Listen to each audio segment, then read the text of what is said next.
सुनिए 2 मिनट के लिए। आप बहन जी की बात में मैं बहुजन समाज पार्टी का कार्यकर्ता नहीं हूं। डॉक्टर अम्बेडकर आप कभी के संगठन है उनकी बात सुनी या ना सुनी नहीं सुनी, लेकिन आप मेरा आश्वासन मिला। मैं ये कहना चाह रहा हूँ आश्वासन से मैं बता रहा हूँ ना, अभी रोस्टर पे मैंने संकल्प लेकर आया, ये सरकार रोस्टर को वापस ये सरकार बड़े काम बता रहा हूँ धनवाल साहब, ये सरकार अंतिम चरण पे है। देखिए मैं सबसे बड़ा काम बता रहा हूँ आपको, भारतीय जनता पार्टी की सरकार जल्दी ही बैकलॉग पूरा करने जा रही है SC/ST का। मैं आपसे वादा कर रहा हूँ चैनल के माध्यम से प्रदेश की जनता के SC/ST समाज को बताना चाहता हूँ कि जल्दी ही बैकलॉग पूरा होगा और हजारों बेरोजगार युवा नौकरी पाएंगे, सरकारी नौकरी मिलने वाली। मैंने आपके क्षेत्र में सर्वे किया, भ्रमण किया, सरकार ये जैसा मैंने अवलोकन किया, मैं उसकी बात बता रहा हूँ आपको। वो ये कहते हैं कि हमारे हर फोन पर वो रिप्लाई करते हैं और उसका निराकरण करते हैं।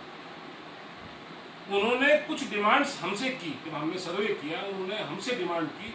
उन्होंने कहा कि विधायक के तौर पे हमारे विधायक बहुत अच्छे हैं, मानवीय हैं, संवैधानिक है, हमारी हर बात का, हर अत्याचार को तुरंत वो ठीक करते हैं। उन्होंने कहा कि अगर हमारे माननीय विधायक, उनकी भाषा में कह रहा हूँ, अगर हमारे माननीय विधायक शिक्षा और स्वास्थ्य पर ध्यान दे दे कि जबरेड़ा क्षेत्र के अंदर एक PSC नहीं है, रुड़की के अंदर है CSC सामुदायिक स्वास्थ्य केंद्र, जो कि आपकी विधानसभा के सेंटर में होने चाहिए। देखिए CSC के लिए माननीय मुख्यमंत्री जी की घोषणा है, सारी CSC जल्दी हो जाएगी। घोषणा है, PSC थी, CSC की घोषणा माननीय मुख्यमंत्री जी ने की। बड़े काम बता रहा हूँ आपको मैं बता रहा हूँ। जनता की आवाज बता रहा हूँ, जनता की आवाज क्या थी। उन्होंने कहा कि यहाँ पर जो CSC है, PSC है, सब सेंटर है, वो मरणासन पर है। मानकपुर की जो CSC है, PSC है, वो बंद पड़ी है। आसपास के जितने भी सब सेंटर है वो नहीं के बराबर है। आपका क्या नाम है, स्थिति बड़ी दयनीय है। आदर्श स्कूल की घोषणाएं की है आपने, नहीं वो ये कहते हैं कि अगर इस पे थोड़ा और ध्यान दिया जाए तो एक बेहतर क्षेत्र बन सकता है। ये उम्मीद आपसे करते हैं जनता।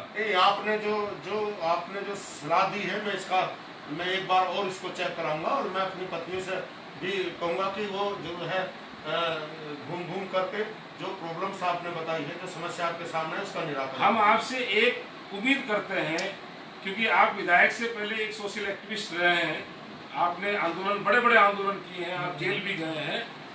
हम आपसे एक निवेदन करते हैं कि जो समाज के गरीब तबके अंतिम पड़ाव पर जो जी रहे हैं, उनकी जो मूलभूत समस्या है, ग्राम विकास है, ग्राम पंचायत है, आपका शिक्षा है, आपका स्वास्थ्य है, मनरेगा है, आपका आंगनवाड़ी है, इस पर विशेष ध्यान दें तो आपका क्षेत्र एक संवैधानिक लोकतांत्रिक देश बनेगा, क्षेत्र बनेगा और वहां पर विकास चरम पर होगा। धन्यवाद। एक बार सुनिए अभी जी, मैं आपको बता दूं, कुछ एक उपलब्धि जो है मैं आपको बता दूं कि जो गरीब की बात की है, मैं आज डंके की चोट पर कह सकता हूं कि केंद्र की सरकार और प्रदेश की सरकार ये गरीब को समर्पित सरकार है।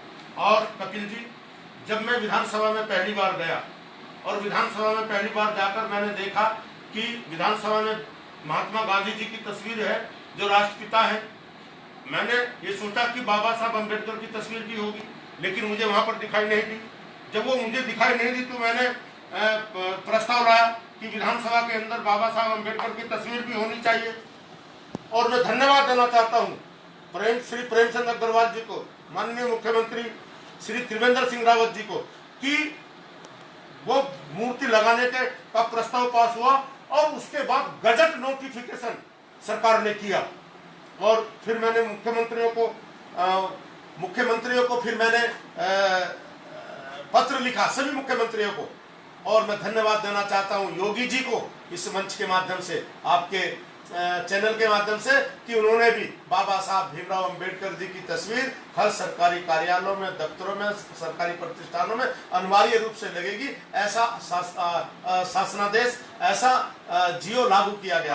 और मध्य प्रदेश में भारतीय जल्दी ही मैं राज्यपाल महोदय से मिलूंगा, कोश्यारी से, महाराष्ट्र में भी होगा। करणवाल जी, भारतीय जनता पार्टी का इतिहास रहा है, वो मूर्तियों की राजनीति करती है। मूर्तियों की राजनीति, मेरी बात अम्बेडकर, आप कभी मैं भारतीय जनता पार्टी का कार्यकर्ता हूं। डॉक्टर अम्बेडकर साहब ने कहा था कि सभी धर्मों के धर्म शास्त्रों की संप्रभुता का जब तक अंत नहीं होता है, वास्तविक लोकतंत्र की कामना करना निहत है।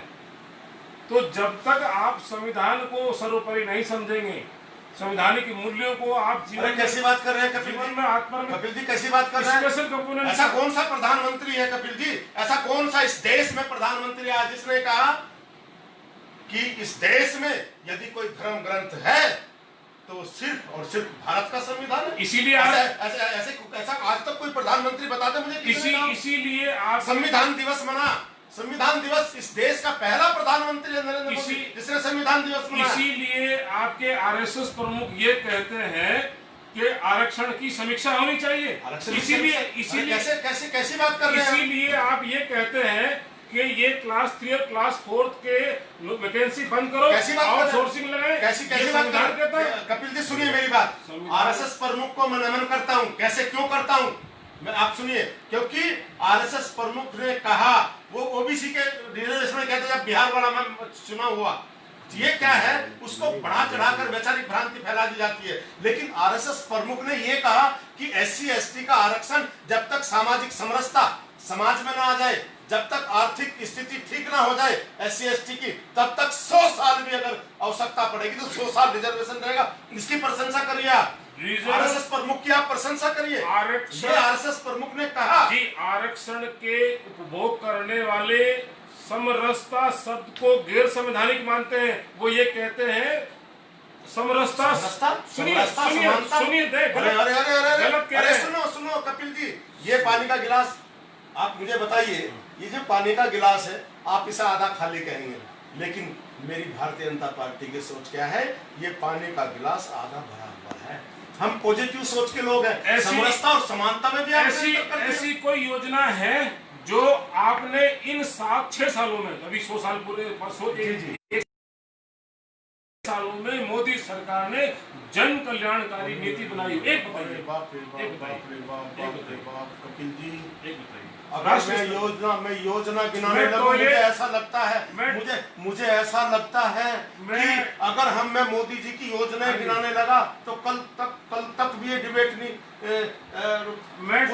सिलेंडर की बात रोजाना हो रहा। आप ही कह रहे हैं, मैं नहीं कर रहा हूँ उसकी बात। वो नहीं है, वो कुछ नहीं। जो टॉयलेट की बात सिलेंडर लाल किले से टॉयलेट की बात करता है, ऐसे प्रधानमंत्री के बारे में कहते हैं टॉयलेट की बात नहीं आप कर रहे। जब शादी होकर के मेरी बहन शादी होकर के दुल्हन बनकर ससुराल जाती है और वो खेत में सोच करने के लिए जाती है, ये कितना बड़ा दुर्भाग्य इस देश में।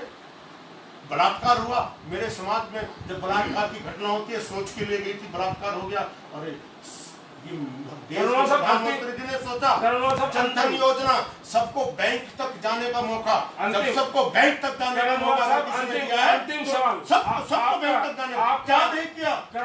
बाबा साहब अम्बेडकर जी ने कहा था कि हर 10 साल में करेंसी बदलनी चाहिए। कौन कर रहा है बाबा साहब अम्बेडकर जी का सपना साकार? और कांग्रेस के लोग, दूसरी पार्टियों के लोग, बाबा साहब ने दूसरी पार्टी के कहा था कि 10 साल के अंदर 10 साल में करेंसी बदलनी चाहिए। ये दम अगर किसी में है तो नरेंद्र मोदी जी ने किया। बाबा साहब अम्बेडकर ने ये भी कहा था कि 10 साल के अंदर इन दलित पिछड़ों के आर्थिक और सामाजिक समानता हो जानी चाहिए। होगी, अब होगी, मोदी जी के नेतृत्व में होगी, और हमारे देश में नहीं पूरे विश्व में होगी। नरेंद्र मोदी जी इस देश के नेता नहीं रहे, पूरे विश्व के नेता, पूरे विश्व में पूरे गरीबों के पूरे विश्व में, पूरे संसार में पूरे गरीबों की हिमायती है। आपने शिक्षा का निजीकरण कर दिया। अभी की बात बता रहा हूँ मैं आपको, एक सहारनपुर शिक्षा में समानता लेकर आएंगे, मेरा मुझे भरोसा है, मुझे मोदी जी पर भरोसा। शिक्षा में समानता लेकर आएंगे, सहारनपुर का बच्चा शिक्षा में समानता लेकर आएंगे, मुझे मोदी जी पर भरोसा है, मुझे योगी जी पर भरोसा है, मुझे भरोसा होना चाहिए आपका, लेकिन संविधान से कम होना चाहिए, संविधान ज्यादा होना चाहिए। संविधान का अगर किसी ने माना संविधान से मान सम्मान स्वाभिमान संविधान का बढ़ाया तो संविधान से ऊपर मोदी या योगी या माया नहीं हो सकती है, संविधान के नीचे है। आप बिल्कुल सही कह रहे हैं। मोदी कहे कि ये संदेश मोदी जी ने दिया है। ये भक्तों को ख्याल होना चाहिए कि मोदी और योगी से ऊपर संविधान है, और इस देश के अंदर सरकार बिल्कुल संविधान के आधार पर चलती है, रूल ऑफ संविधान है, दूसरी बात सुनिए मेरी बात, संविधान से बड़ा कोई नहीं। देश और दुनिया की तमाम बड़ी खबरों से अपडेट रहने के लिए अभी सब्सक्राइब